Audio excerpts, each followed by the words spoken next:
അമുദക്കടൽ ഉണക്കത്താൻ. Hello hello ദേവിന്റെ അങ്ങളല്ലേ, അവളെ ഞങ്ങളൊക്കെ kidnap ചെയ്തിട്ടുണ്ട്. 4 മണിക്ക് മുമ്പ് ഞങ്ങൾ പറഞ്ഞിട്ട് 2 ലക്ഷം രൂപ തന്നില്ലെങ്കിൽ അവളൊക്കെ മരണവരെ.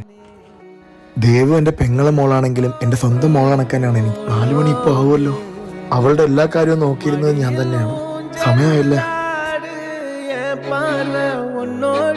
ഹായ് ഗേൾസ്, ഇന്ന് ലേറ്റ് ആയ ഞാൻ. പിന്നെ അല്ലാതെ ഞാൻ ഇപ്പൊ വരാം. 4 മണി കോളേജ് ടൈമില്ലേ ഞാൻ മറന്നു. അവളെ കൊണ്ടുപോയമാരിപ്പോ ഒരു വഴിയായി കാണും. എന്തിന്റെ കുഞ്ഞ് ഷാർപ്പ് ടൈം പെമ്പിളെല്ലാം ഉണ്ട്. കൊച്ചിനെ 10 വരെ മുന്നേ അവന്മാരെ കൊണ്ടുവരും. നോക്കിയോ 1 2 3 നിനക്ക് മന്തി മേടിച്ച് ഞാനൊരു വഴിയായി 9 10. ഓ ദാ വരുന്ന ദേവു. 2 ലക്ഷം തന്നിട്ട് തിരിച്ചു വന്നാ മതി. ഈ ഫീൽഡ് വിടുവാ.